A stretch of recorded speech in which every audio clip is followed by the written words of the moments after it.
నమస్తే, welcome to KTV news. ముందుగా headlines.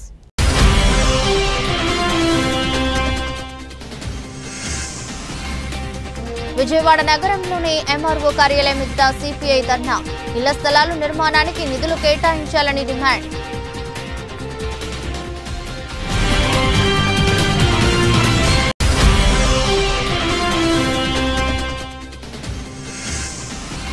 విజయవాడలో పారిశుద్ధ్య నిర్వహణలో ఎటువంటి లోపం లేకుండా చూసుకోవాలి.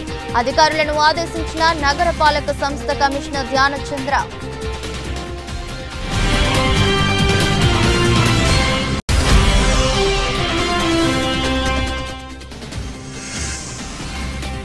రాష్ట్ర వ్యాప్తంగా వెన్నుపోటు దినం నిర్వహిస్తున్నట్లు ప్రకటించిన వైసీపీ అధినేత జగన్.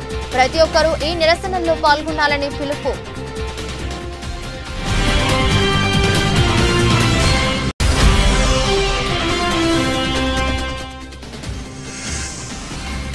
రేషన్ కార్డుతో సంబంధం లేకుండా ఆరోగ్యశ్రీ కార్డుల జారీకై ప్రతిపాదనలు వెల్లడించిన శాసనసభ డిప్యూటీ స్పీకర్ కె రఘురామకృష్ణరాజు.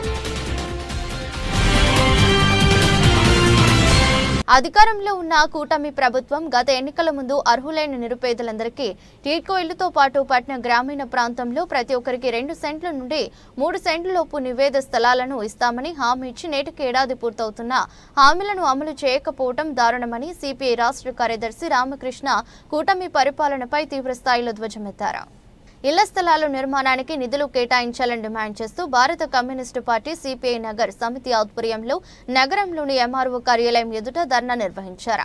ఈ ధర్నా కార్యక్రమానికి ప్రజలు సిపిఐ కార్యకర్తలు భారీగా చేరుకుని ప్రభుత్వానికి వ్యతిరేకంగా నినాదాలు చేశారు.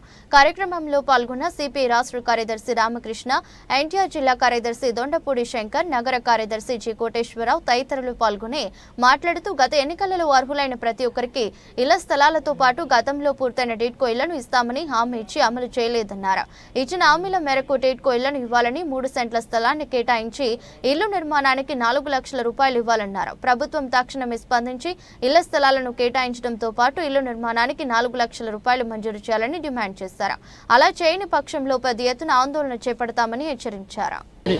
ఎన్నికల ముందు వాగ్దానాలు ఇస్తారు, ఇచ్చిన వాగ్దానాల్ని విస్మరించడం అనేటటువంటిది పరిపాటి అయిపోయింది. 2014-19 సంవత్సర కాలంలో ఈ రాష్ట్రంలో తెలుగుదేశం ప్రభుత్వం అధికారంలో ఉంది. ఆ సందర్భంగా ఇల్లు లేని వారికి ఇల్లు ఇస్తామని చెప్పి టిట్కో పేరుతోటి 25,000, 50,000, లక్ష రూపాయలు కట్టించుకున్నారు. ప్రజల చేతిలో, లబ్ధిదారుల చేతిలో కాగితాలు ఉన్నాయి, కానీ ఎక్కడా ఇల్లు ఇచ్చినటువంటి దాఖలాలు లేవు. తర్వాత వచ్చినటువంటి జగన్మోహన్ రెడ్డి గారి ప్రభుత్వం టిట్కో ఇళ్ల యొక్క ఊసే ఎత్తల. తర్వాత ఆయన వచ్చి జగనన్న ఇల్లు అని చెప్పి ఆయన కూడా ఇంటి కాగితాలు ఇచ్చాడు. 35,000 రూపాయలు కట్టించుకున్నారు. కట్టించుకున్నటువంటి 35,000కి ఈ రోజుకి కూడా అదీ గతి లేనటువంటి పరిస్థితి. కాబట్టి పేదవాడి సొంత ఇంటి కళ అనేది అందని ద్రాక్ష మాదిరిగా మారిపోయింది. కూటమి ప్రభుత్వం 2024 సందర్భంగా చంద్రబాబు నాయుడు గారు, పవన్ కళ్యాణ్ గారు చెప్పారు స్పష్టంగా, మేము అధికారంలోకి వస్తే 2 సెంట్లు నగరాల్లో, గ్రామాల్లో 3 సెంట్లు ఇస్తాం, నిర్మాణానికి 4 లక్షల రూపాయలు ఇస్తామని చెప్పారు. సంవత్సరం అవుతున్నది. కాబట్టి 2019, 2024 యొక్క చరిత్రను మనం గమనంలో తీసుకుంటే భారత కమ్యూనిస్ట్ పార్టీ ఆధ్వర్యంలో రాష్ట్ర వ్యాప్తంగా సూపర్ 6 వాగ్దానాలు అమలు చేయాలని డిమాండ్ చేస్తూ మండల రెవెన్యూ కార్యాలయాల దగ్గర పెద్ద ఎత్తున ధర్నా కార్యక్రమాలు చేపట్టాం. ఎందుకంటే చంద్రబాబు నాయుడు గారి కూటమి ప్రభుత్వం ఏర్పడి రేపు జూన్ 12వ తేదీ నాటికి సరిగ్గా సంవత్సరం కావస్తూ ఉంది. మరి సంవత్సర కాలంలో ఒక పెన్షన్ల మినహా ఏ ఒక్క డిమాండ్ కూడా నెరవేర్చలేదు, ఏ ఒక్క హామీని కూడా అమలు పరచనందువల్ల ఇవాళ అటు గ్రామీణ ప్రాంతాల్లో ఉన్న రైతులు, పట్టణాల్లో ఉన్నటువంటి పేద ప్రజలందరూ కూడా తీవ్రంగా అసంతృప్తికి లోనవుతూ ఉన్నారు. ఈరోజు స్పష్టంగా ప్రభుత్వాన్ని మేము డిమాండ్ చేస్తూ ఉన్నాం. ఆ రోజు ఎన్నికల సందర్భంగా మీరు ఏ వాగ్దానాలు అయితే చెప్పారో ఆ వాగ్దానాలన్నీ కూడా అమలు చేయాల్సిన బాధ్యత మీ పైన ఉంది. ఎందుకంటే ఆ రోజు చాలా క్లియర్గా చెప్పారు ముఖ్యమంత్రి గారు, గ్రామీణ ప్రాంతాల్లో 3 సెంట్లు ఇస్తాం, పట్టణాల్లో 2 సెంట్లు ఇస్తాం, ఇంటి నిర్మాణానికి 4 లక్షల రూపాయలు ఇస్తామని చెప్పారు. కానీ ఇవాళ మీరు ఎక్కడ ఇచ్చిన పాపాన పోలే 26 జిల్లాల్లో ఎక్కడ కూడా ఇంటి స్థలాల కోసం మీరు స్థల సేకరణ కూడా చేయడం లేదు. అదేవిధంగా తల్లికి వందనం పేరుతో అందరికి కూడా ఇస్తామన్నారు. ఇంతవరకు ఎక్కడ కూడా తల్లికి వందనం ఇవ్వలే. కాబట్టి ఏమంటే ప్రభుత్వం పట్ల పేద వర్గాల ప్రజల్లో మీ వాగ్దానాలు అమలు చేయనందువల్ల తీవ్రమైన అసంతృప్తి పెరుగుతూ ఉంది. గ్రామీణ ప్రాంతాల్లో కష్టపడి పనిచేస్తూ గత ప్రభుత్వంలో అభివృద్ధికి నోచుకొని విజయవాడ సెంట్రల్ నియోజకవర్గాన్ని అభివృద్ధి పదంలో నడిపిస్తామని విజయవాడ సెంట్రల్ నియోజకవర్గంలోని పలు ప్రాంతాలలో పెండింగ్ లో ఉన్న ఆర్ఓబి ఆర్యూబీల నిర్మాణానికి కృషి చేస్తామని విజయవాడ ఎంపీ కేశినేని శివనాథ్ హామీ ఇచ్చారు. ఎమ్మెల్యే బోండాతో కలిసి సెంట్రల్ నియోజకవర్గంలో అవసరమైన ఆర్ఓబి ప్రతిపాదనలతో త్వరలో ఢిల్లీ వెళ్లి కేంద్ర రైల్వే శాఖ మంత్రి రైల్వే బోర్డు చైర్మన్ కలిస్తామని చెప్పారు. విజయవాడ సెంట్రల్ నియోజకవర్గంలోని పలు ప్రాంతాల్లోని రైల్వే సమస్యలను ఎంపీ కేశినేని శివనాథ్ ఎమ్మెల్యే బోండా ఉమా మహేశ్వరరావుతో కలిసి పరిశీలించారు. 1వ డివిజన్ గుణదల డాన్ బాస్కో ప్రాంతం, దేవీనగర్, బాంబే కాలనీ రైల్వే కట్ట, దేవీనగర్ సింగ్ నగర్ మధ్య కట్ట, మధురానగర్ పుప్పుల మిల్లు ప్రాంతంలో వారు పర్యటించారు. సెంట్రల్ నియోజకవర్గంలో నెలకొని ఉన్న రైల్వే సమస్యలను, ప్రజలు పడుతున్న ఇబ్బందులను, పెండింగ్ లో ఉన్న ఆర్ఓబి ఆర్యూబీ వివరాలను ఎంపీ కేశినేని శివనాథ్ కు ఎమ్మెల్యే బోండా ఉమా మహేశ్వరరావు వివరించారు. ఈ సందర్భంగా ఎంపీ కేశినేని శివనాథ్ మాట్లాడుతూ రేపు డిఆర్ఎంతో జరగబోయే మీటింగ్లో సెంట్రల్ నియోజకవర్గంలోని రైల్వే సమస్యలను ప్రస్తావించి పరిష్కరించేందుకు కృషి చేస్తామని హామీ ఇచ్చారు. ఎమ్మెల్యే బోండాతో కలిసి సెంట్రల్ నియోజకవర్గంలో అవసరమైన ఆర్యూబీ ఆర్ఓబీ ప్రతిపాదనలతో త్వరలో ఢిల్లీ వెళ్లి కేంద్ర రైల్వే శాఖ మంత్రి రైల్వే బోర్డు చైర్మన్ ను కలుస్తామని వివరించారు. విజయవాడ సెంట్రల్ నియోజకవర్గంలో అవసరమైన ప్రాంతాల్లో పెండింగ్ లో ఉన్న ఆర్ఓబీ ఆర్యూబీల నిర్మాణానికి కృషి చేస్తామని తెలిపారు.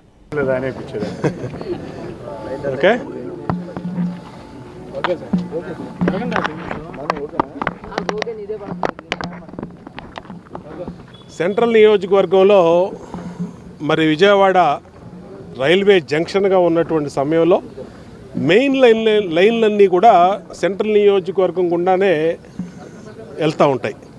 ఇటు హౌరా టు హైదరాబాద్ కానీ బాంబే కానీ మరి మెయిన్ లైన్లన్నీ కూడా దీంట్లోనే వెళ్తాయి. ఇక్కడ దాదాపు 6 ఫ్లైఓవర్లు అవసరం ఉంది, 6 రైల్ ఓవర్ బ్రిడ్జ్లు, అలాగే 3-4 రైల్ అండర్ బ్రిడ్జ్లు ఆర్యూబీలు కూడా అవసరం ఉంది. గతంలో నేను ఎమ్మెల్యేగా ఉన్నప్పుడు మధురానగర్ డబుల్ లైను ఆర్యూబీని తీసుకొచ్చాం. అలాగే బొడుమేరు దగ్గర ఒక ఆర్యూబీని పూర్తి చేసాం. దాని తర్వాత గత 5 సంవత్సరాల్లో ప్రభుత్వం ఎక్కడా పట్టించుకోలే. ఇవాళ మళ్ళీ తెలుగుదేశం ప్రభుత్వం వచ్చినాక, చంద్రబాబు నాయుడు గారు తిరిగి ముఖ్యమంత్రి అయినాక, పార్లమెంట్ సభ్యులు కేశినేని శివనాథ్ చిన్ని గారి సహకారంతో ఇవాళ అన్ని ప్రాజెక్టులని కూడా టేకప్ చేసాం. దీంట్లో గుణదల దగ్గర ఉన్నటువంటి డఫ్ అండ్ డమ్ స్కూల్ దగ్గర ఉన్నటువంటి రైల్వే గేటు 316 ఆల్రెడీ శాంక్షన్ వచ్చింది. అలాగే ఆర్ఓబి 2009లో మొదలుపెట్టి పెండింగ్లో ఉన్నటువంటి ఆర్ఓబి ఒలోచార్ కంపెనీ దగ్గరది ఇవాళ ఆల్మోస్ట్ టెక్నికల్ క్లియరెన్స్ అన్నీ కూడా అయిపోయి అది కూడా ఇంకొక 20 రోజుల్లోనో నెల రోజుల్లోనో స్టార్ట్ చేయబోతా ఉన్నాం. అంటే 2 ఫ్లైఓవర్లు అయిపోయినాయి. మూడోది పప్పుల మిల్లు దగ్గర ఒక ఆర్ఓబి కావాలి. దానికి కూడా మొన్న జాయింట్ ఇన్స్పెక్షన్ రైల్వే అధికారులు, మా డిపార్ట్మెంట్ స్టేట్ గవర్నమెంట్ అధికారులు అందరూ కూడా చేస్కారం. విజయవాడ నగరంలో ముఖ్యంగా సెంట్రల్ నియోజకవర్గంలో రైల్వేకి సంబంధించి పలు ఆర్ఓబీలు ఆర్యూబీలు పెండింగ్ ఉన్నాయి. అందులో చాలా మట్టుకి గత 2014 నుంచి 19 నుంచి వరకు బోండా ఉమా గారు ఎమ్మెల్యేగా ఉన్న కాలంలోనే మనం చూస్తే చాలా రోడ్లే కాకుండా మనం సత్యనారాయణపురంలో ఆర్యూబీలు కూడా కంప్లీట్ చేయడం జరిగింది.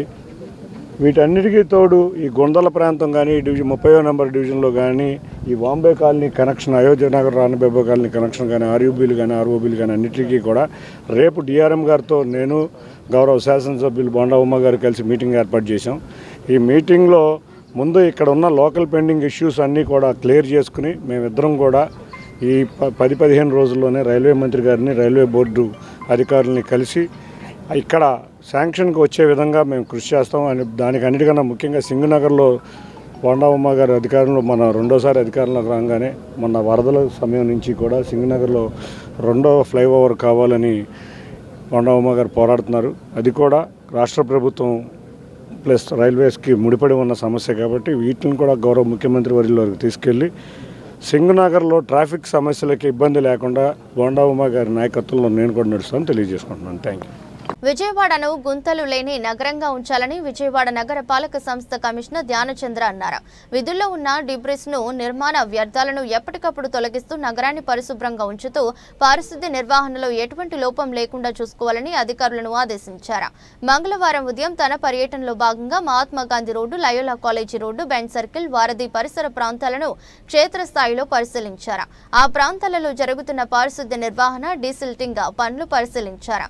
ఈ సందర్భంగా కమిషనర్ మాట్లాడుతూ నగరంలో ఉన్న గుంతలను ఎప్పటికప్పుడు పూరుస్తున్నప్పటికీ కొత్తగా ఏర్పడుతున్న పాట్ హోల్స్ ను ఎప్పటికప్పుడు గుర్తించి గుంతలు లేని నగరంగా విజయవాడ నగరపాలక సంస్థను ఉంచాలని అధికారులను ఆదేశించారు.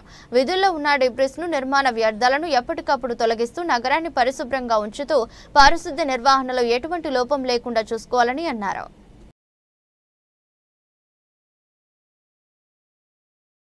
కూటమి పాలనలో రాష్ట్రంలో వ్యవస్థలన్నీ నిర్వీర్యమయ్యాయని, లా అండ్ ఆర్డర్ అదుపు తప్పిందని, ఇలాంటి ప్రభుత్వం కొనసాగడం ఎంతమాత్రం మంచిది కాదని వైఎస్ఆర్సీపీ అధినేత మాజీ సీఎం వైఎస్ జగన్మోహన్ రెడ్డి అన్నారు. మంగళవారం తెనాలిలో పర్యటించిన ఆయన నడి రోడ్డులో యువకులపై పోలీసుల థర్డ్ డిగ్రీ దాష్టికాన్ని ఖండిస్తూ మీడియాతో మాట్లాడారు. మా హయాంలో ప్రతి వర్గానికి సంక్షేమం అందింది, కానీ చంద్రబాబు ప్రభుత్వంలో ప్రతి వ్యవస్థ నీరుగారింది. ఫీజు రియంబర్స్మెంట్ కింద 3,600 కోట్ల రూపాయలు బకాయిలు పేరుకుపోయాయి. విద్యారంగం పూర్తిగా నాశనమైంది. వైద్య రంగం దివాలా తీసింది. రైతు భరోసా లేదు, ఉచిత పంటల బీమా, ఈ క్రాప్ లేదు. ఇలాంటి ప్రభుత్వం కొనసాగడం ఏమాత్రం మంచిది కాదు. ఎంత త్వరగా సాగనంపితే ప్రజలకు అంత మేలు. రేపు రాష్ట్ర వ్యాప్తంగా వెన్నుపోటు దినం నిర్వహిస్తున్నా ప్రతి ఒక్కరూ ఈ నిరసనల్లో పాల్గొనాలి అని జగన్ పిలుపునిచ్చారు. కళ బ్రతుకుతేనే కళాకారుడు బ్రతుకుతాడని, ఇది జరగాలంటే కళాకారులంతా ఒకటి కావాలని ఇంద్రధనస్సు సకల కళాకారుల వేదిక వ్యవస్థాపకులు గర్రె శివరమేష్ అన్నారు. కళాకారులు ఐక్యంగా ఉండేందుకు ఒక తాటిపై తేవడానికి జులైలో నిర్వహించబోయే కళాకారుల ఐక్య వేదిక సమావేశానికి అందరూ కలిసి రావాలని పిలుపునిచ్చారు. ఈ మేరకు గాంధీనగర్ ప్రెస్ క్లబ్ లో విలేకరుల సమావేశం నిర్వహించారు. ఈ సమావేశంలో గర్రె శివరమేష్ మాట్లాడుతూ కళాకారులందరూ ఒకే వేదికపైకి రావాలని, ప్రస్తుతం కళాకారులందరికీ వారి వారి వృత్తిలో ఉన్న సమస్యలపై అందరూ ఒక చోట సమీకరించుకుని కళాకారులందరూ ఏ సమస్య లేకుండా ఉండాలంటే సమాజంలో ఎవరెవరి నుంచి ఎలాంటి సహాయం, ప్రోత్సాహం లభిస్తుందని చర్చించుకుని ఒక ఎజెండాను రూపొందించుకోవాల్సిన అవసరం ఎంతైనా ఉందన్నారు. ఈ సమావేశంలో ఘంటసాల కల్చరల్ వ్యవస్థాపకులు సినీ డైరెక్టర్ ఎస్కే హుసేన్ మాట్లాడుతూ రేపు జూలై నెలలో విజయవాడ వన్ టౌన్ లో ఇంద్రధనస్సు సకల కళాకారుల ఐక్య వేదికపై రాష్ట్ర వ్యాప్తంగా కళాకారులందరూ ఒకచోట కలిసి సమావేశం ఏర్పాటు చేసుకోవాలని నిర్ణయించుకోవడం జరిగిందని, త్వరలో ఆ కార్యక్రమం పూర్తి వివరాలను మీకు తెలుపుతామని ఆయన అన్నారు. సమావేశం అనంతరం కళకు కలం తోడు అనే నినాదానికి మద్దతుగా ఏపీయూడబ్ల్యూజీ అధ్యక్షులు చావా రవి, సెక్రటరీ దారం వెంకటేశ్వరరావు చేతుల మీదుగా ఇంద్రధనస్సు ఐక్య వేదిక పేరును ప్రారంభించడం జరిగింది. కార్యక్రమంలో ఆర్కే అమరావతి ఎంటర్టైనర్స్ అధినేత రోహిణి కాంత్ చిన్ని, విజయవాడ జనసేన పార్టీ 47వ డివిజన్ అధ్యక్షులు సినీ నటులు Vempalli Gaurishankar, Kala Tapassu dance academy chairman dance master CH Ramesh, mega movie association అధ్యక్షులు NS Naidu, movie director Shiva, Nakshatra Kalavedika అధ్యక్షుల పరపర్ల సురేష్ తదితరులు పాల్గొన్నారు. ముందుగా ప్రింట్ అండ్ ఎలక్ట్రానిక్ మిత్రులందరికీ అందరికీ స్వాగతం, అభినందనలు తెలుపుతున్నాను. మీరందరూ పిలిచిన వెంబడే వచ్చినందుకు. అలాగే ఇప్పుడు పెట్టిన ప్రెస్ మీట్ కారణం ఏంటంటే, నేను జర్నలిస్ట్గా ఒక 12 సంవత్సరాల నుంచి ఇక్కడ జర్నలిస్ట్గా ఉన్నాను మీతో పాటు. అయితే ఈ జర్నలిస్ట్ వెళ్ళే క్రమంలో నేను కళాకారుని అవుదామని చెప్పి ఉద్దేశంతో ఈ జర్నలిజంలో కళాకారులు ఏంటి అనేది కూడా నేను చూస్తున్నప్పుడు కళాకారుల యొక్క కష్టాలు నేను చూశాను. నేను చాలా వరకు కళ ఉంది కానీ వాళ్ళు ఎందుకు ఒకరి దగ్గర అడిగే పరిస్థితి ఎందుకు వస్తుంది, అసలు ఈ టాలెంట్ ఉంది కదా, ప్రతి ఒక్క టాలెంట్ ఉన్నప్పుడు ఎందుకు వీళ్ళు ఎంత వెనుకబడి ఉన్నారు అనే దాని మీద నేను 2-3 సంవత్సరాలుగా ఏదో ఒక కార్యక్రమం చేసుకుంటూ వచ్చాను. కానీ అందరూ కూడా సహకారం ఉండాలి, అందరూ ఐక్యంగా ఉంటే కళాకారుల యొక్క సమస్యలు మనం ఏదైనా పరిష్కరించవచ్చు అనే ఒక ఉద్దేశంతో బయట వ్యాపార ప్రకటనలు ఇవ్వడానికి చాలా సంస్థలు ఉన్నాయి. వాళ్ళు కార్యక్రమాలు చేసుకోవడానికి వాళ్ళకి ఒక కంటెంట్స్ కావాలి. కళాకారులు ఉన్నప్పుడు వాళ్ళని కూడా మనం ఒకటిగా చేస్తే కళకి కలం తోడు అన్నట్టుగా మన జర్నలిజం కూడా కళాకారులకి తోడైతే వాళ్ళని కొంచెం మెరుగుపరచు, పైకి తీసుకురావచ్చు అనే ఆలోచన మీద నేను ఒక కార్యక్రమం సార్, నా పేరు గౌరీశంకర్. నేను నాటకాల్లో కూడా సినిమాల్లో చిన్న చిన్న క్యారెక్టర్లు చేసే అనుభవం నాకుంది. ముఖ్యంగా ప్రెస్ వాళ్ళకి అలాగే ప్రింట్ మీడియా, ఎలక్ట్రికల్ మీడియాలకు ధన్యవాదాలు. అలాగే నన్ను ఈ కార్యక్రమానికి పిలిచి ఇక్కడ మాట్లాడే అవకాశం ఇచ్చిన రమేష్ గారికి కూడా ధన్యవాదాలు. ఈ కార్యక్రమం ఎంత గొప్పదంటే ఆంధ్రప్రదేశ్ ఇడిపోయినాక ఆంధ్రప్రదేశ్లో కళారంగానికి కొంచెం మైనస్ అయితే నడుస్తుంది. అలాంటిది ఈ గవర్నమెంట్ వచ్చినాక ఎన్నో అవకాశాలు కళాకారులకి ఈ గవర్నమెంట్ కల్పిస్తుంది కాబట్టి ఆ భాగంలో ఈ కార్యక్రమం కూడా కళాకారులకి ఒక బలమైన కార్యక్రమం కాబట్టి నాకు కూడా ఈ కార్యక్రమం పెట్టడం ఎంతో ఆనందం. ఎందుకంటే చాలామంది కళల్లో బోల్డ్ కళాకారులు ఉన్నారు, కల్చరల్ ప్రోగ్రామ్ అనేక రకంగా. వాళ్ళందరికీ ఆదరణ అన్నది ఎక్కడ గుర్తింపు లేదు. కనుక ఈ గవర్నమెంట్ కూడా ఆ అవకాశాలు ఎక్కువ ఇస్తుంది. ఇలాంటివి మనం చూపించి ఆ గవర్నమెంట్ ద్వారా ప్రతి కళాకారుడికి కూడా న్యాయం జరగాలని నాకు కూడా ఆలోచన ఉంది. కనుక గొప్ప కార్యక్రమం పెట్టారు రమేష్ గారు అని నాకు ఆనందంతో నేను కూడా రావడం జరిగింది. అలాగే రేపు జూలైలో అంటే ఈ ప్రెస్ మీట్ పెట్టడానికి కారణం ఏంటంటే జూలైలో ఒక వ్యవస్థ పెట్టి ఆ వ్యవస్థ. నమస్కారాలండి. మా అన్ని కార్యక్రమాల్లో ప్రెస్ వాళ్ళు కవరేజ్ చేస్తేనే ఆర్టిస్టులు బయటకు రాగలుగుతారు. మెయిన్ ఏంటంటే మాకు కావాల్సింది ఏంటంటే మీరు ప్రతి ప్రోగ్రాంలో కళాకారుడు వెళ్తున్నాడు కానీ వాళ్ళని జనాలు గుర్తిస్తలా అంటే ఎక్కడో చేశారండి. ప్రతి కళాకారుని గుర్తించడం కోసం ఈ కార్యక్రమం పెట్టామండి. ఈ కార్యక్రమం రేపు జూలైలో భారీ ఎత్తున చేయాలని ఆలోచనలో ఉన్నాము. అంటే దీనికి ఏంటంటే గవర్నమెంట్ ఇంతకుముందు ఒక కార్డు రిలీజ్ చేసింది, ఆర్టిస్ట్ కార్డు. ఆ ఆర్టిస్ట్ కార్డు లాంటిది మా గౌరవనీయులు చంద్రబాబు నాయుడు గారు అప్పుల్లో పెట్టారు. మళ్ళీ అది కూడా పెడితే మాకెంతో సంతోషం అని ఆలోచిస్తూ మేము అడుగుతున్నాం. అంతే సార్. వైసీపీ హయాంలో గిరిజనులకు తీవ్ర అన్యాయం జరిగిందని టీడీపీ గిరిజన నేత కొండారెడ్డి నరహరి వరప్రసాద్ వెల్లడించారు. కూటమి ప్రభుత్వం వచ్చిన తర్వాత గిరిజనులకు అన్ని విధాల న్యాయం చేసేందుకు చర్యలు తీసుకుంటుందని పేర్కొన్నారు. రాష్ట్రానికి తీవ్ర అన్యాయం చేసిన వైసీపీ చంద్రబాబు పాలనను వెన్నుపోటు పాలన అని వ్యాఖ్యానించడం పట్ల తీవ్ర అభ్యంతరం వ్యక్తం చేశారు. గాంధీనగర్ ప్రెస్ క్లబ్ లో టీడీపీ గిరిజన ఆత్మీయ సదస్సు జరిగింది. కార్యక్రమంలో పాల్గొన్న టీడీపీ గిరిజన నాయకులు కొండారెడ్డి నరహరి వరప్రసాద్ మాట్లాడుతూ వైసీపీ హయాంలో గిరిజనులకు తీవ్ర అన్యాయం జరిగిందని, ఎన్నికలకి 2 సంవత్సరాలకు ముందు చంద్రబాబును లోకేష్ ను కలిసి వివరించామని చెప్పారు. గిరిజనులలో వారికి జరుగుతున్న అన్యాయంపై అవగాహన కల్పించామని చెప్పారు. ఎన్నికల్లో గిరిజనులు ఒక తాటిపై ఉండి కూటమి గెలుపుకు కృషి చేశారన్నారు. వైసీపీ హయాంలో రాష్ట్రాన్ని అధోగతి పాలు చేసిన జగన్ చంద్రబాబు పాలనను వెన్నుపోటు పాలన పై సరైనది కాదని అన్నారు. బాబు గారి ఆధ్వర్యంలో ఆయన ఆదేశాల మేరకు ఎలక్షన్ ముందు రాష్ట్రంలోని గిరిజన ఆవాసాలు, గిరిజన ప్రాంతాల్లో ఉన్న గిరిజనుల కష్ట నష్టాలు తెలుసుకొని వైసీపీ ప్రభుత్వంలో జగన్మోహన్ రెడ్డి అరాచక పాలనలో గతంలో తెలుగుదేశం ప్రభుత్వంలో ఇచ్చిన సంక్షేమ పథకాలన్నిటినీ రద్దు చేయడం, సప్లాన్ నిధులని దారి మళ్లించడం, గిరిజనులపైన చాలా చిన్న చూపు చూసి వారి అభివృద్ధికి ఆటంకం కలిగించి వారిని 20 సంవత్సరాలు వెనక్కి తీసుకొని వెళ్ళి వాళ్ళ అభివృద్ధిని కుంటుపడిచిన జగన్మోహన్ రెడ్డి చేసిన అరాచకాలన్నిటినీ ఎప్పటికప్పుడు నారా లోకేష్ బాబు గారికి తెలియజేస్తూ ఆ ప్రాంతాల్లో నివసించిన గిరిజనులకి మనోధైర్యం పెంచి తిరిగి నారా చంద్రబాబు నాయుడు గారు వస్తే ఆయన ఇచ్చిన సంక్షేమ పథకాలతో మీరు సుభిక్షంగా ఉంటారని వారిని బలోపేతం చేసి 2024 ఎలక్షన్లో జగన్మోహన్ రెడ్డిని గద్దె దింపిన ఘనత ఈ గిరిజన పర్యాటకులు. తెలుగుదేశం పార్టీ విభాగంతో అనుసంధానమై వీరందరూ అనేక ప్రాంతాల రాష్ట్రంలో పర్యటించి మా టీంలో ఉండి వీళ్ళు గిరిజనుల్ని బలోపేతం చేయడం జరిగింది. అందుకు గాను జేఈఈ అడ్వాన్స్ 2025 ఫలితాలలో ఆకాష్ విజయవాడ బ్రాంచ్ విద్యార్థులు జాతీయ స్థాయిలో ర్యాంకులు సాధించారని Aakash educational services limited assistant director CHVS Naresh అన్నారు. జేఈఈ అడ్వాన్స్ లో జాతీయ స్థాయి ర్యాంకులు సాధించిన విద్యార్థులకు అభినందన సభ మంగళవారం బెన్ సర్కిల్ వద్ద గల ఆకాష్ విద్యా సంస్థల వద్ద జరిగింది. ఈ సందర్భంగా నరేష్ మాట్లాడుతూ జేఈఈ ఫలితాలలో విజయవాడ బ్రాంచ్ విద్యార్థి Eruva Madhusudanarao all India 1720 rank సాధించారని అన్నారు. మరో విద్యార్థి ఉజ్వల్ బాపన్న దొరకు 5093 ర్యాంకు, నిదేశ్ యామినేని 6341 ర్యాంకు సాధించినట్లు తెలిపారు. అలాగే సూర్య లోకేష్, కల్లూరి వి ఆశ్రిత, సాగి రజిత, దేవనబోయిన స్వాతి, నితీష్ రామ్ సుంకర జాతీయ స్థాయి ర్యాంకులు సాధించారని అన్నారు. ఆకాష్ విద్యా సంస్థలు అందిస్తున్న కరికులం అధ్యాపకుల బోధన వల్లనే చక్కటి ఫలితాలు సాధించినట్లు తెలిపారు.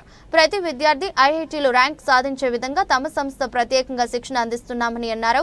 విజయవాడ శాఖ నుండి 23 మంది విద్యార్థులకు పైగా ఐఈఐటీలో సీటు సాధించారని అన్నారు. ఆకాష్ విద్యా సంస్థలు అందిస్తున్న విద్యా విధానం వల్లనే అన్ని ఫలితాలలో మంచి మార్కులు సాధించారని అన్నారు. కార్యక్రమంలో కృష్ణా గుంటూరు క్లస్టర్ హెడ్ మహేంద్ర, విద్యార్థులు, వారి తల్లిదండ్రులు తదితరులు పాల్గొన్నారు. This is Naresh, Assistant Director from Vijayawada Akash branches. ఈ రోజున ఆల్ ఇండియా జేఈఈ అడ్వాన్స్ ర్యాంకులు మన విజయవాడ బ్రాంచ్ నుంచి 23 మంది క్వాలిఫై అయిన సందర్భంగా ఈ వేడుక జరుపుకుంటున్నాము. దీనిలో గమనించినట్లయితే ఆకాష్ ఇన్స్టిట్యూషన్ నుంచి 2025 అడ్వాన్స్ ర్యాంకులు తీసుకున్నట్లయితే టాప్ 100లో 12 మెంబర్స్ క్వాలిఫై అయ్యారు. టాప్ 200లో 20 మెంబర్స్, టాప్ 500లో 56 members all India ranks qualify అయ్యారు.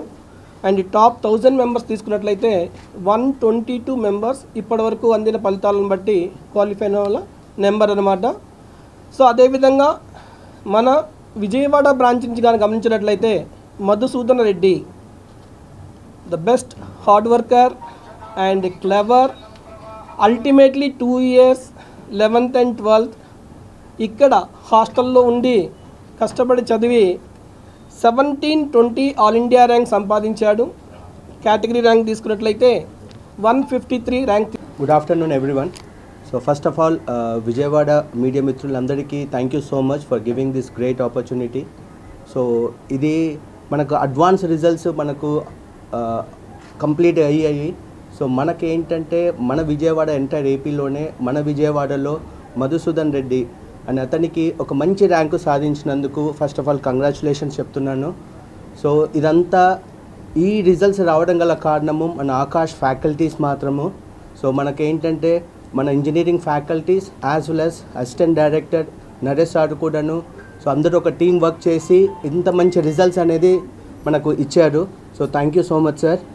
అండ్ సో ఇలాంటి రిజల్ట్స్ ఇంకా ఇవ్వాలని మేము ఆశపడుతున్నాము. సో మన క్యాంపస్లో మన దగ్గర 3 క్యాంపసెస్ ఉన్నాయి.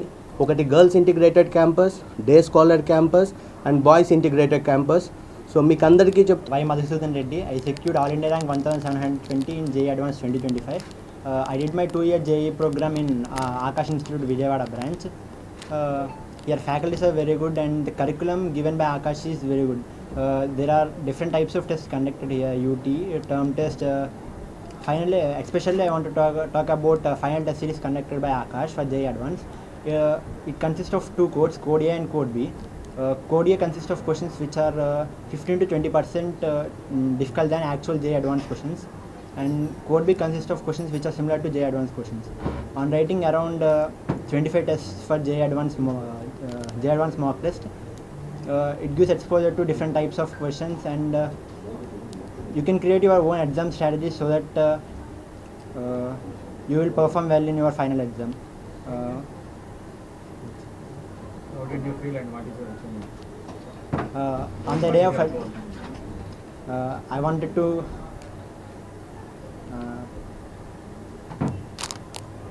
again can I ask you?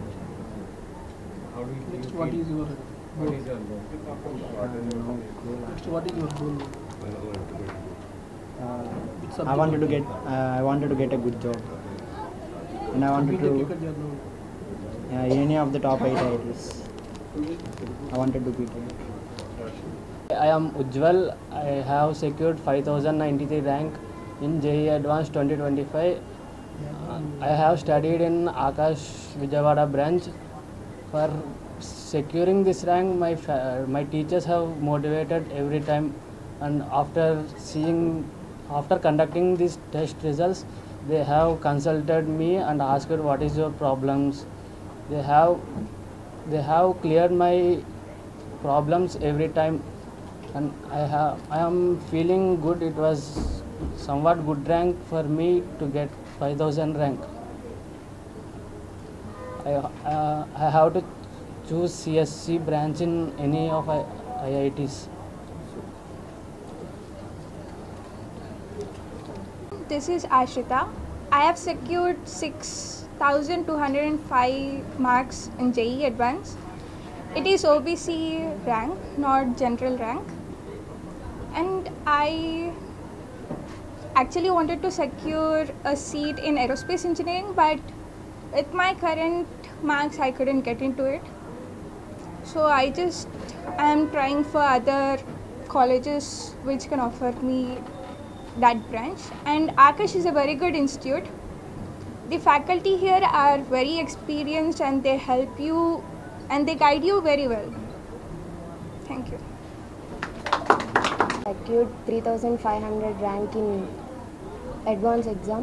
Now I wanted to tell about Akash Institute. It supports a lot and the faculty are very much supportive. The exams they conducted FTS and AITS are very standard. Thank you. తెల్ల ration కార్డుతో సంబంధం లేకుండా ఎన్టీఆర్ ఆరోగ్యశ్రీ కార్డులను జారీ చేస్తే ration బియ్యం smuggling ను పూర్తి స్థాయిలో అరికట్టే అవకాశం ఉంటుందని ఆంధ్రప్రదేశ్ శాసనసభ పిటిషన్ల కమిటీ అభిప్రాయపడుతున్నట్లు ఆ కమిటీ చైర్మన్ మరియు ఆంధ్రప్రదేశ్ శాసనసభ డిప్యూటీ స్పీకర్ కె రఘురామకృష్ణంరాజు తెలిపారు. ఇదే విషయాన్ని ప్రస్తావిస్తూ రాష్ట్ర ప్రభుత్వానికి తమ కమిటీ త్వరలోనే ప్రతిపాదనలు పంపనున్నట్లు ఆయన తెలిపారు. మంగళవారం రాష్ట్ర శాసనసభలో ప్రాంగణంలోనే తమ ఛాంబర్లో కమిటీ సభ్యులు అనకాపల్లి ఎమ్మెల్యే కొనతాల రామకృష్ణ మరియు విశాఖపట్నం ఉత్తర ఎమ్మెల్యే పి విష్ణుకుమార్ రాజుతో కలిసి ఆయన పాత్రికేయులతో మాట్లాడుతూ ఈ విషయాన్ని వెల్లడించేశారు. రాష్ట్రంలో ప్రభుత్వ ఉద్యోగులు మినహా తెల్ల రేషన్ కార్డు కలిగిన కుటుంబాలకు ఏడాదికి 25 లక్షల వరకు ఆరోగ్య బీమాని ప్రభుత్వం కల్పిస్తున్నట్లు నేపథ్యంలో ఎన్టీఆర్ ఆరోగ్యశ్రీ కార్డులను పొందేందుకు ప్రజలకు పెద్ద ఎత్తున మక్కువ చూపుతున్నారని అన్నారు. ఇందుకై వారికి తెల్ల రేషన్ కార్డు అవసరం లేకపోయినా పొందుతున్నారన్నారు. ప్రతి ప్రభుత్వ పథకాన్ని తెల్ల రేషన్ కార్డే ప్రతిపాదికగా తీసుకోవడం వల్ల తెల్ల రేషన్ కార్డు అవసరం లేని వారు కూడా ఈ కార్డును తీసుకోవడం వల్ల రేషన్ బియ్యం దుర్వినియోగం అవ్వడమే కాకుండా భారీ ఎత్తున రేషన్ బియ్యం స్మగ్లింగ్ కు దారితీస్తున్నట్లు ఆయన తెలిపారు. సమావేశం మేమందరం పెద్దలు కొంతాల్ గారు, విష్ణుకుమార్ రాజు గారు, శ్రీధర్ రెడ్డి గారు సభ్యులు వాళ్ళు ముందు వెళ్ళిపోయారు. అయిన వెంటనే అందరూ కూర్చుని కూలంకషంగా చర్చించడం జరిగింది. హెల్త్ కార్డుకి వైట్ కార్డుకి ఎటువంటి లింకు లేకుండా దాన్ని రేషన్ కార్డ్ అని పేరు పెట్టి హెల్త్ కార్డ్ని సపరేట్గా ట్రీట్ చేయాలి. దీని క్రైటీరియా డిఫరెంట్గా ఉండాలి. అలాగే ఈ మధ్య ముఖ్యమంత్రి గారు కూడా ప్రజలందరికీ ఎక్సెప్ట్ గవర్నమెంట్ ఎంప్లాయీస్ తప్ప, ఎందుకంటే వాళ్ళకి ఇతర సదుపాయాలు ఉన్నాయి కాబట్టి ఈ ఎక్స్పోర్ట్ వ్యవహారాలు, బియ్యం స్మగ్లింగ్ అంటారు, సరే పారబోసే బదులు విదేశాలకి ఎగుమతి ఏదైనా అనుకోండి, అది అక్కర్లేని అవసరం లేకుండా మనం ఈ బియ్యం ఇచ్చినందువల్ల వచ్చిన పరిస్థితి కాబట్టి ఈ హెల్త్ కార్డ్ని అందరికీ వర్తింపజేస్తాం. ఆరు ఎక్కువ మందికి ఇప్పుడు 1,48,000 అంటే ఆ సంవత్సరం ఒక వ్యక్తికే 20 లక్షలు అవసరం అయిందనుకోండి. అందరికీ ఒకేసారి గుండెపోట్లు వచ్చేవి కదా ఇంట్లో ఉన్న వాళ్ళకి.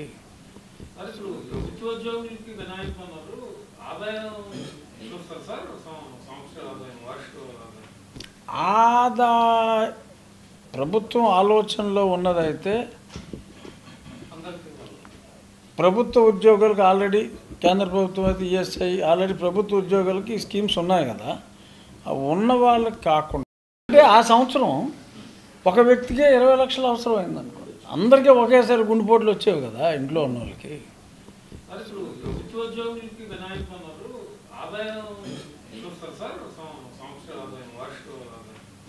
ఆదా ప్రభుత్వం ఆలోచనలో ఉన్నదైతే జగన్ కు దమ్ము ఉంటే లోకేష్ తో డిబేట్ కు రావాలని కార్మిక శాఖ మంత్రి వాసంశెట్టి సుభాష్ సవాల్ విసిరారు. జగన్ గారికి రాష్ట్రం గురించి అంత అవగాహన లేదని విమర్శించారు. గత 5 ఏళ్ల పాలనలో వైసీపీ అవినీతి చేసి అవన్నీ ఒక్కొక్కటిగా బయటకు వస్తున్న తరుణంలో డైవర్ట్ పాలిటిక్స్ కు తెరలేపుతున్నారన్నారు. అందరికీ నమస్కారం.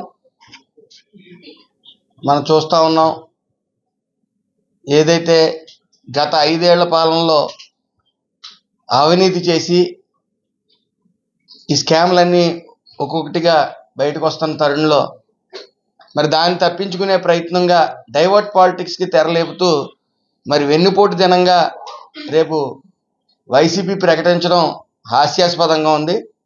అలాగే ముందుగా వైసీపీ కార్యకర్తలకి, నాయకులకి అందరికీ కూడా వైసీపీ పార్టీ మొదటి వర్ధంతి శుభాకాంక్షలు తెలియజేస్తూ ఉన్నాను. కనీసం కొన ఊపిరితో కూడా ఉండకుండా పార్టీని పీకి మీద అడుగేసి తొక్కిన రాష్ట్ర ప్రజలందరికీ ధన్యవాదాలు తెలియజేస్తూ, అలాగే వైసీపీ పార్టీ వాళ్ళందరికీ కూడా మొదటి వర్ధంతి శుభాకాంక్షలు తెలియజేస్తూ ఉన్నాను. వెన్నుపోటు అనేది దానికి బ్రాండ్ అంబాసిడర్ జగన్ గారు, అందులో ఏ విధమైన సందేహం లేదు. ఆయన బతుకే వెన్నుపోటుతో స్టార్ట్ అయింది. పార్టీ అధికారంలో లేనప్పుడు కొండా సురేఖ గారు ఈవిడ తరపున పోరాటం, ఇతని తరపున పోరాటం, కనీసం కూడా ఆవిడ వస్తే ఆవిడకి 10 నిమిషాలు కూడా టైం ఇవ్వకపోవటం, ఆవిడ స్వయంగా ఆవిడే జగన్ అంత దుర్మార్గుడు ఇంకొకరు లేడని ఆవిడే ప్రెస్ మీట్ కూడా పెట్టడం జరిగింది. అదేవిధంగా కాంగ్రెస్ పార్టీలో ఉంటూ లక్షల కోట్లు గడించి మరి ఆ పార్టీకి వెన్నుపోటు కొట్టడం, వెంటనే అతను చేసిన ఏదైతే లక్షల కోట్ల అవినీతి ఉందో అదంతా బయటికి తీసి 1.5 సంవత్సరం పాటు మరి జైల్లో ఉండి రావటం కూడా మీ అందరికీ తెలిసిన విషయమే. అలాగే వెన్నుపోటుదారుడిగా ఆయనకి ఒక ప్రత్యేక స్థానం, నాకు తెలిసి దేశంలోనే ప్రత్యేక స్థానం ఆయన సొంతం. ఆయన ఉన్నాడో ఆయన సీట్ ఇవ్వడం కోసం వాళ్ళ బాబు. వార్తలు ముగించే ముందు మరోసారి హెడ్లైన్స్.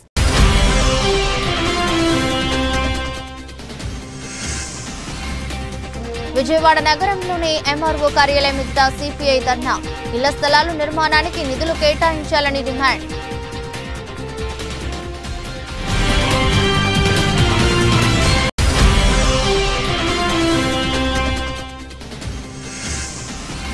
విజయవాడలో పారిశుద్ధ్య నిర్వహణలో ఎటువంటి లోపం లేకుండా చూసుకోవాలి.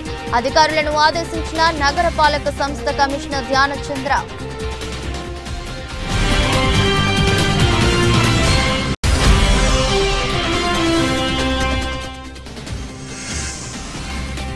రాష్ట్ర వ్యాప్తంగా వెన్నుపోటు దినం నిర్వహిస్తున్నట్లు ప్రకటించిన వైసీపీ అధినేత జగన్. ప్రతి ఒక్కరూ ఈ నిరసనల్లో పాల్గొనాలని పిలుపు.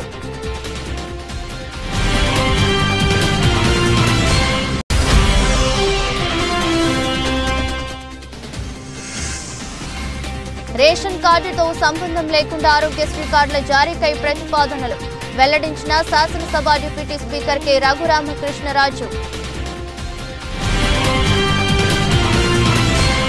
ఎదురస్ట్ బులెటిన్ మరో బులెటిన్లో మళ్ళీ కలుద్దాం. అంతవరకు సెలవు. నమస్కారం.